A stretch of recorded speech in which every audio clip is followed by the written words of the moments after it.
Good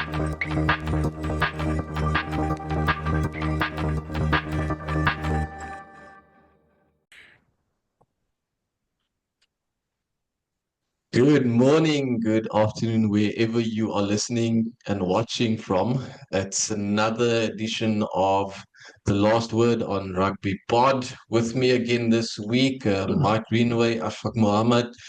Guys, after last weekend's North-South derby, uh, hopefully the South African teams can just turn up the ante even more. I mean, Ashfaq, yourself and we were in the stadium.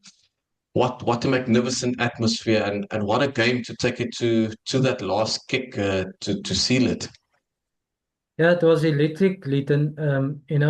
I think I'm still recovering from the game itself, Yeah. so I don't know how the players are feeling. It was hectic and just the way the game panned out, where the Bulls started well and you thought, oh, is this now the day that the Bulls are finally gonna run away with the game against the Stormers at Cape Town Stadium? But then they allowed the Stormers back into the game and that dramatic finish with Ben Jason Dixon's try.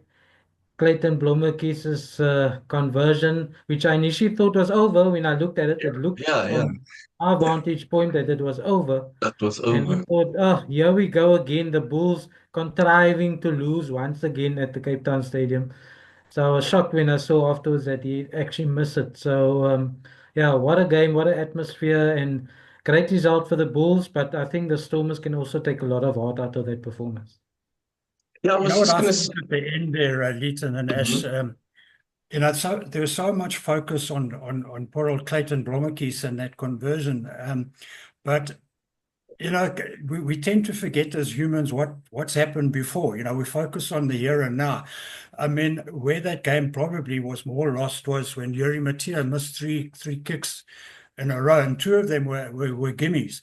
I mean, and there was also David Creel missing a kick in front of the post. But yeah, no, our focus goes on to what's happening right at the death. And I do sometimes think it's unfair that so much attention goes to those last minute kicks, whether they go over or not, because there's so many other things that have happened, almost countless things that have happened in the game leading up to that point, which really might have had a bigger influence on the scoring. Yeah, I was just gonna say, Asham, about that Blommetjies kick. We sometimes we sit there and we feel the electric atmosphere, but it's a lot for us, but then it's probably 10 times worse in the center of that field. I mean, you saw the Bulls absolutely dominate the opening exchanges, that try within a minute and what was it, 21 seconds. I mean, that was typical Bulls rugby. They give their forwards what they need. Kemi Hanekom does what he does. He breaks lines, he runs, and Sierra's then finest, Leighton, Sierra's finest. I said that before we started chatting on last week's podcast, but yeah, and then the ball suddenly goes wide, and the wider guys, Willie Leroux, Sergio Peterson, they do their things. If you look at some of the Bulls' tries, so all in all, a total packaged game of the Bulls in terms of scoring their points, but then also missing some opportunities to just shut it out and run the Stormers down. Yeah, I think the Bulls, should have closed out their game much earlier or should Way have closed it earlier. out. I mean, I hear you, Mike, and I fully agree.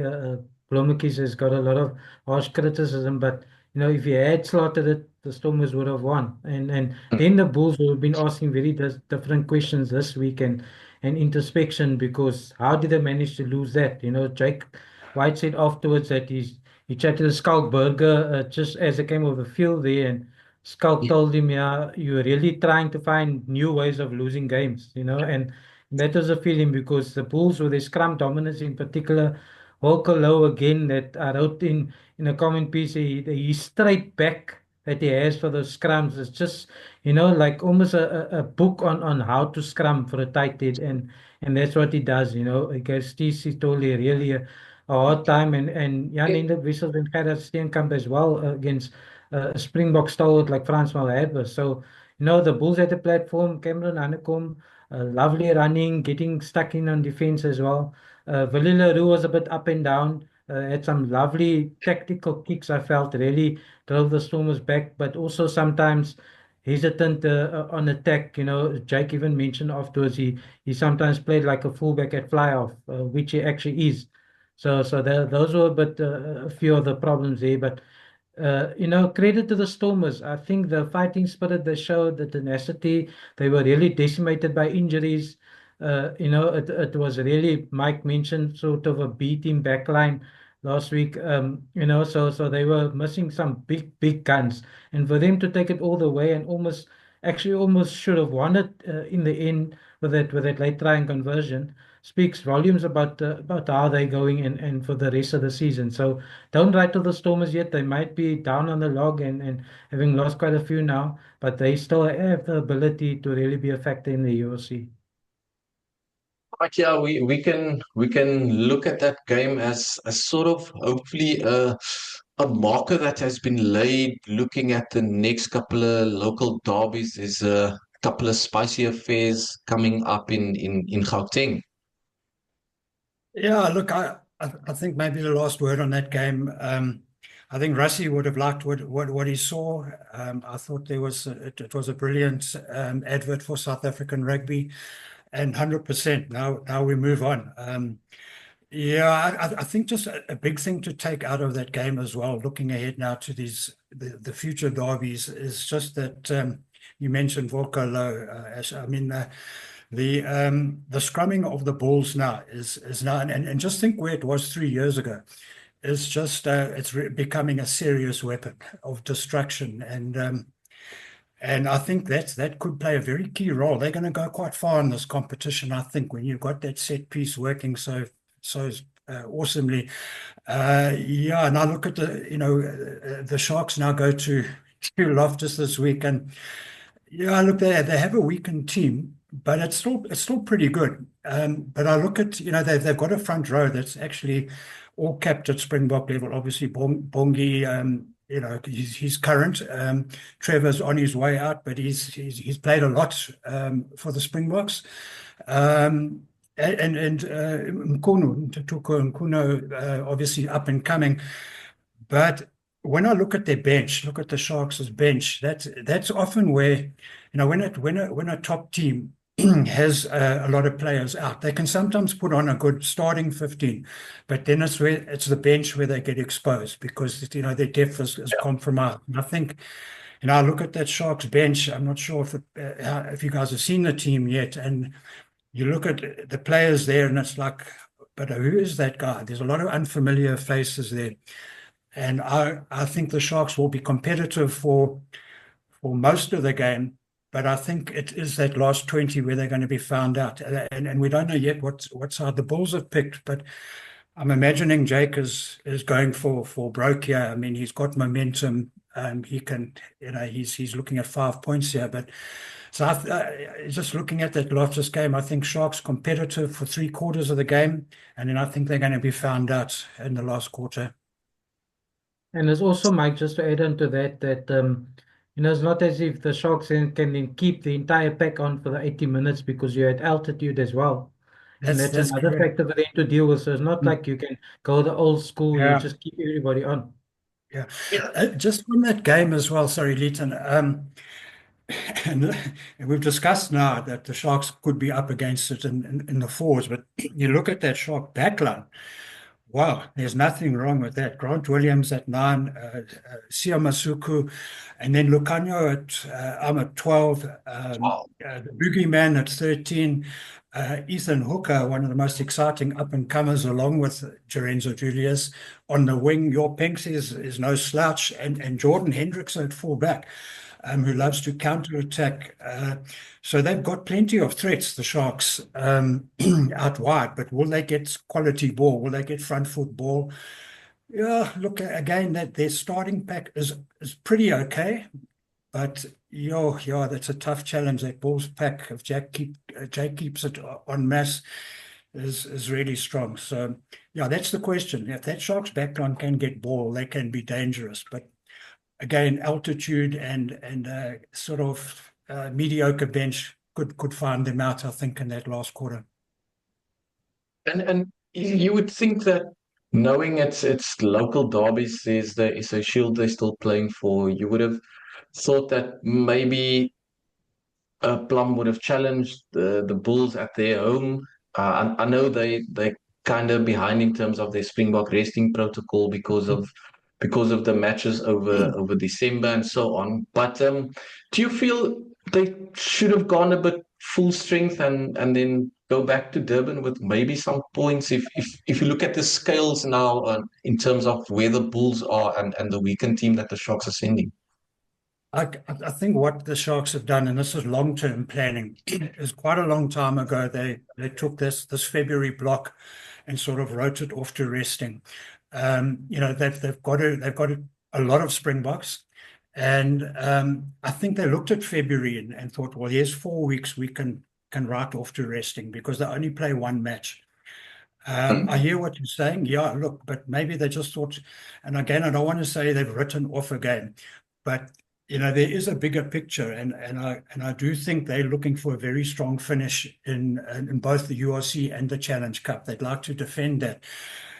So I think that's what really has happened is they've thought, well, this is an ideal period where we can rest guys, and then we get them all back. And I think you'll see a few of these Springboks back for these two Lions games, home and away. The Sharks now have over the next fortnight, and I think that's where they're going to start trying to start a run that will take them all the way to the end of the season. So yeah, I think they kind of, again, I don't want to say they've said, okay, well, we'll just write that game off, but because that's still a fair team. But I think they're looking at a bigger picture. Just to add to that, Mike, Jake actually mentioned last week that the URC champions, since the South African teams have joined, none of the champions have been top of the log. The Stormers were second point. Yeah. In the first year, and then they hosted against Munster and lost to Munster in that final.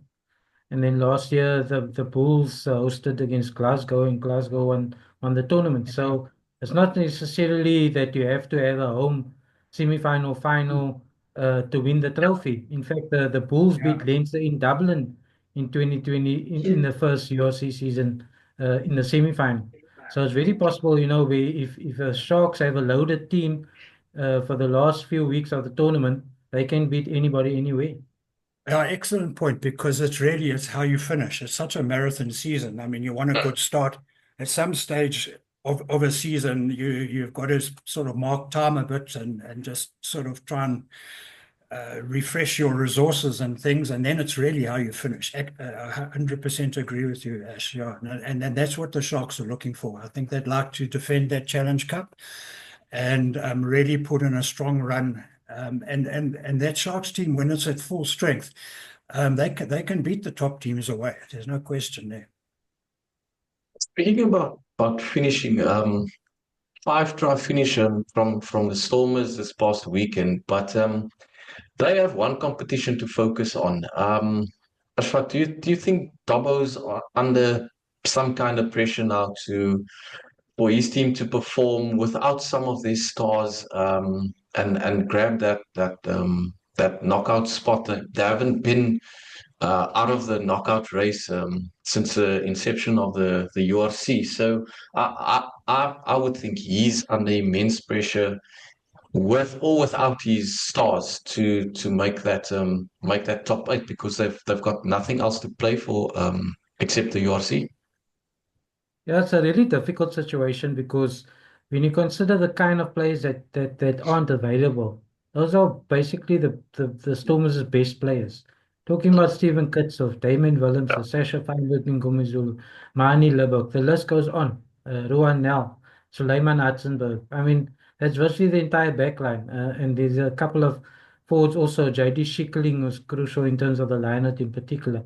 So when you look at that, you wonder, even if they must get into a top 8 quarterfinal, it's unlikely that they can pull off a win there. But, that's why I'm saying they should take a lot of heart out of how they performed against the Bulls. With a depleted team, the big occasion, loaded Bulls side with a dominant pack.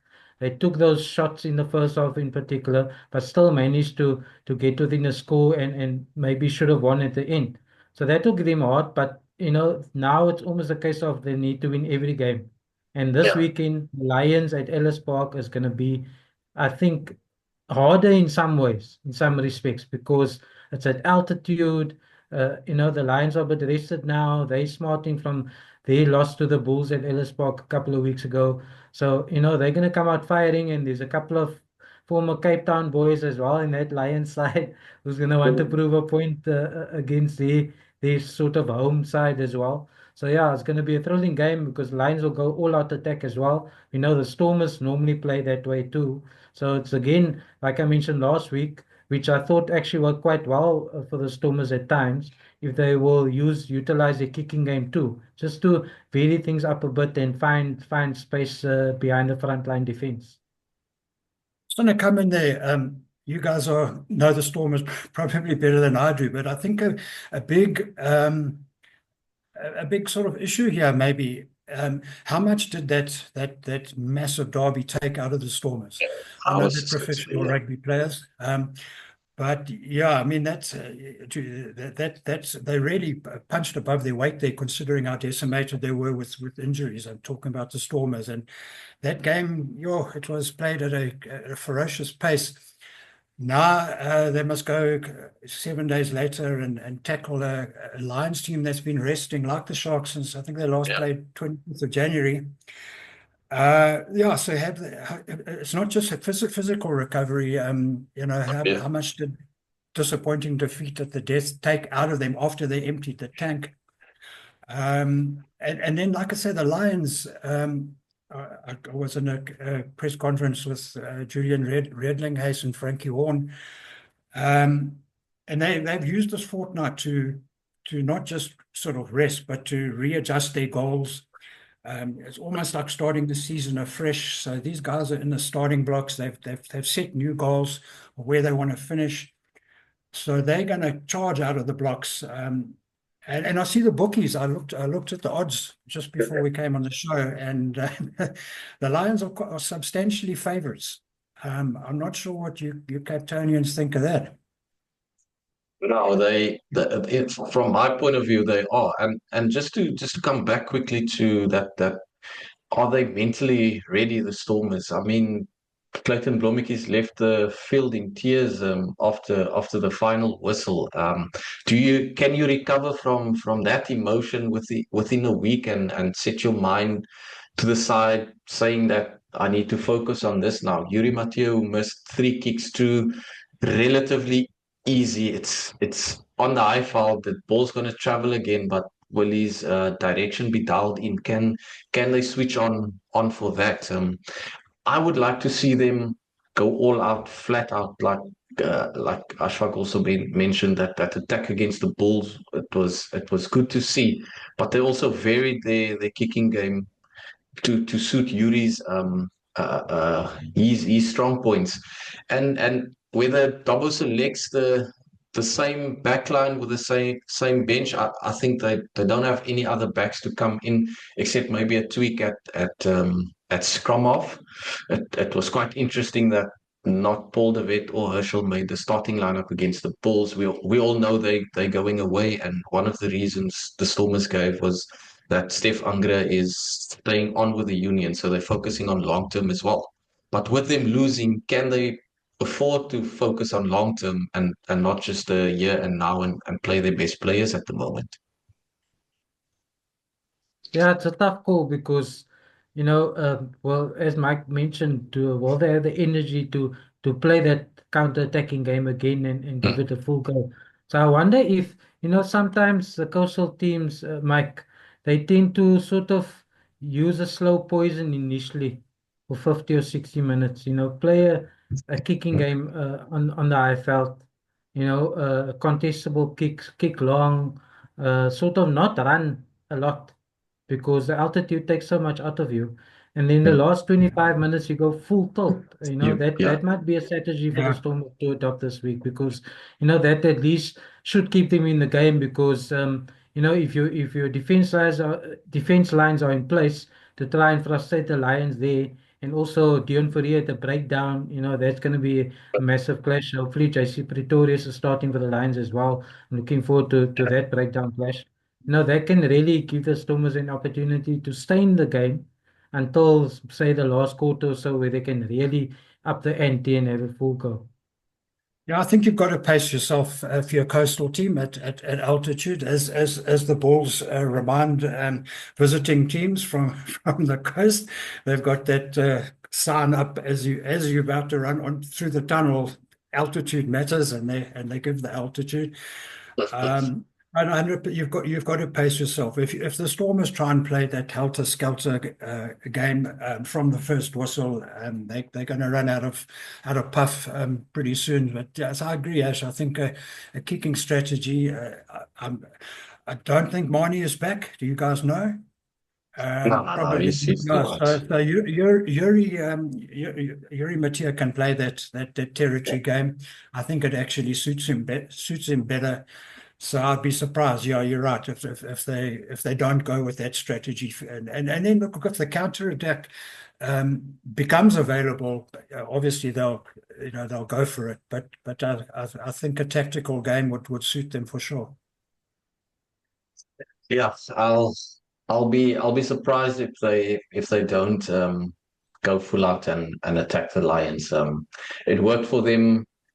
Remember that game where Sasha Feinberg and Gomezulu was an absolute star. That it worked for them there. Hopefully they can do the same. I don't think And it's in they're their gonna blood, eh, last. Leighton? Yeah, It's I in was their just gonna blood. say. I don't think they're gonna last if they try to vary the tactics too much.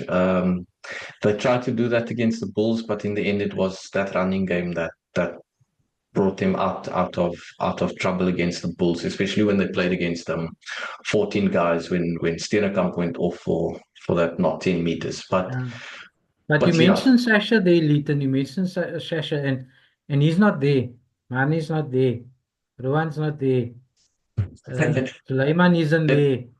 So we can go it's a on. So that's the dangerous thing, prospect to do it without the guys that you know can do it for you. But but there also comes a time where you just need to decide, let's go for it. And I know Dobbo is someone big on let's go for it. We'll go for it. And hopefully that works again this weekend for the Stormers. I don't see them winning up there. The Lions are just in too much of a good space at the moment. They've got 2 games in hand over most of the field, so they can still easily make it into the top 8. Funnily enough, the Stormers are on a 2-game losing streak in the URC, yes, but they are what 5 points off from the top 8. So it's not all doom and gloom, if I can call it that. Just quickly, you guys, on predictions for the first one, we 2:30 PM at Doornfontein. Very hostile place to go into at that time of the day on a Saturday. Hopefully the sun allows it. But what are your thoughts on who's going to turn up? Mike mentioned the bookies, but Ash, what do you see happening in that game?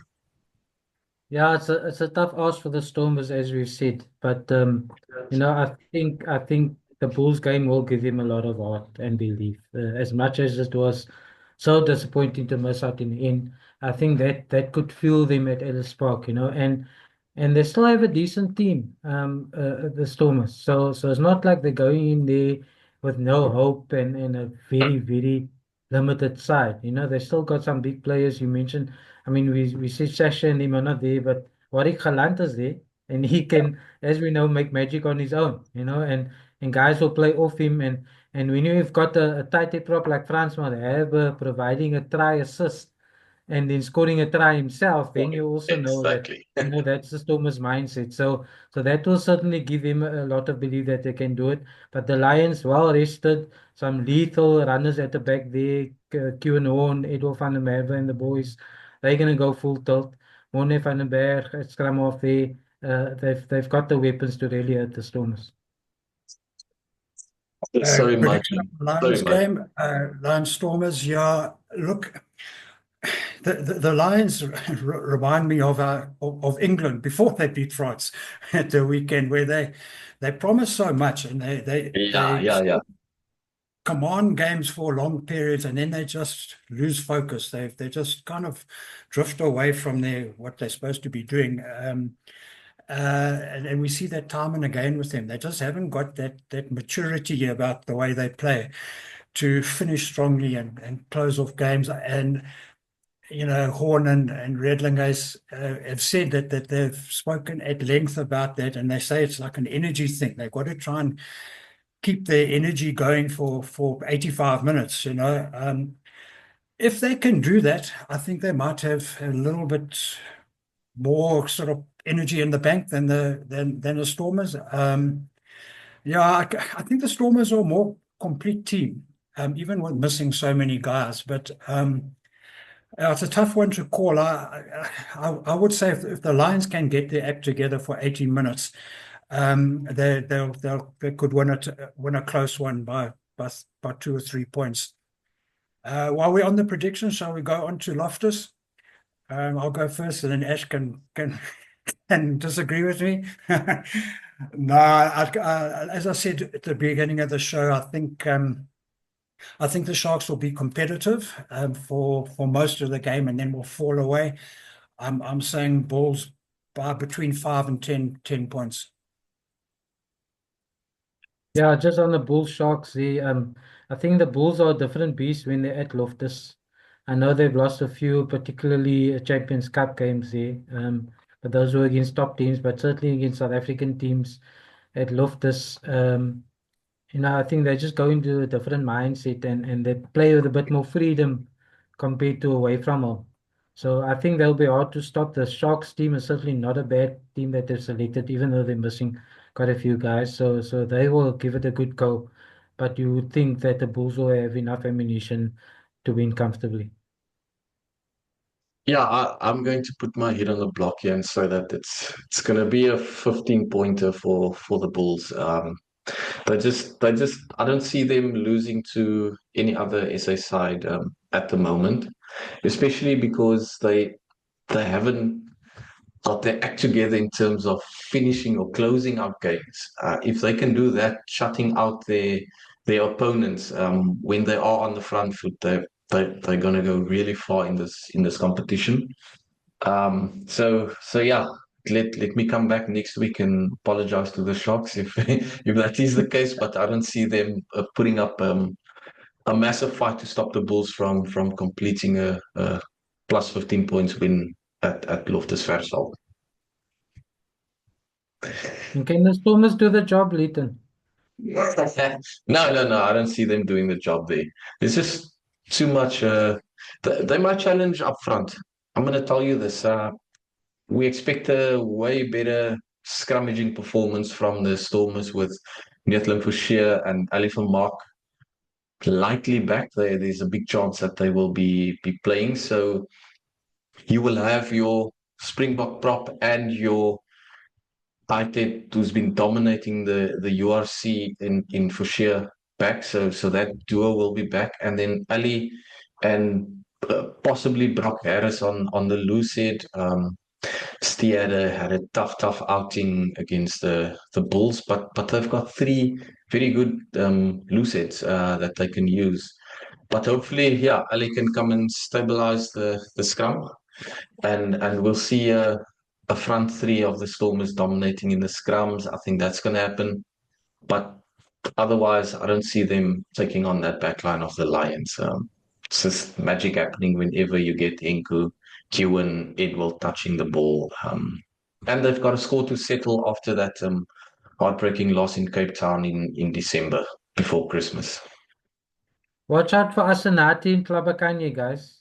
He's worth That's yeah. every penny. Yeah, he gets That's what I going. He said. can scrum. He can carry tackle, and I really hope he brings in produces another big performance because I feel he should make a Springbok squad this season. Yeah, that's what I said. If Ali van Mark's back, it would be a good contest there in the front row. Guys, just quickly before we end off, another past exciting weekend of Six Nations rugby. There's just no stopping Ireland, it seems. They look the goods. England back on track. Borthwick keeping his job for another week, Mike, you say, and then yeah, Warren Gatland, we saw the end of him, ending his tenure as Wales's coach with a, what, 50% win record. Yeah, look, just on Gatland, I'm surprised that it carried on this long. I mean, Yeah, 14 consecutive you're right. defeats. You know, you look at British football or any top European football. Yeah. You know, managers get changed all the time. You know, and you lose. I don't know, what is it? Probably 4 games, and then they start saying, "Look, he's got the backing of the board," but you know, then he loses another couple more, and he's gone. And quite often it's just, you just need a change of scenery. I mean, you can't fire the whole playing squad. So you change a bit of the management. And sometimes those managers that have been with a losing soccer team, they go to the next club and they have a good run. You know, so sometimes things aren't quite clicking. And you just got to change something up, and that last piece of the jigsaw goes in.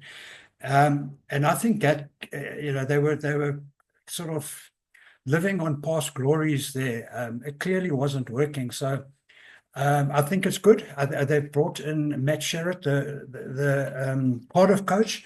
I mean, Cardiff are the one Welsh side that is really playing quite well. They're quite near the top. I think they're 4th on the URC log, somewhere around there. So yeah, let's hope that this is the rock bottom for Wales, and they can pick themselves up. Just a quick word on that France-England game. I thought, you know, there's something about the France psyche when they play England. I mean, that rivalry's been going on for, not just on the rugby field, for over 1,000 years. There's a lot of history there between those countries. And there's something about France when they play England at Twickenham. On occasions, England can get under their skins. And in that game, France were sublime, and they were ridiculous in equal measure. Some of the tries they scored were fantastic. And then they would just lose their way and fumble and bumble along. And England just showed that old bulldog grit and hung in and hung in. And I don't think they could actually quite believe it, that they won at the end of the game. France certainly couldn't believe they'd lost. Yeah, so that was a strange game. Yeah, it's just still a pity for me, although I'm not too sad that England beat France, but yeah, I still wanted a 3-all draw, guys. Really, man. And Forza Italia! Forza Yeah, Italia! well done, Italy, eh? Yeah.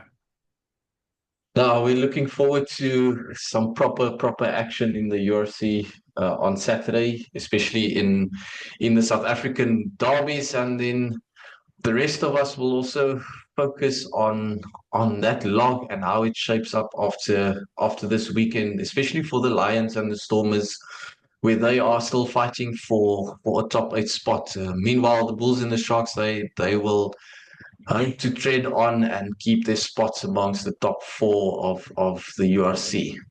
Guys, thanks again for joining me. It's been a lovely chat as usual. We'll be back next week. We hopefully don't have to apologize to the Sharks, and the Stormers would have brought better news in terms of that W next to their name after the second South African derby. Yes, thanks, guys. Thanks, guys. Thanks, guys. That was another episode of The Last Word on Rugby. Catch us every Friday where we dissect the past weekend's games and also look forward to the next weekend of action. Thanks for joining us.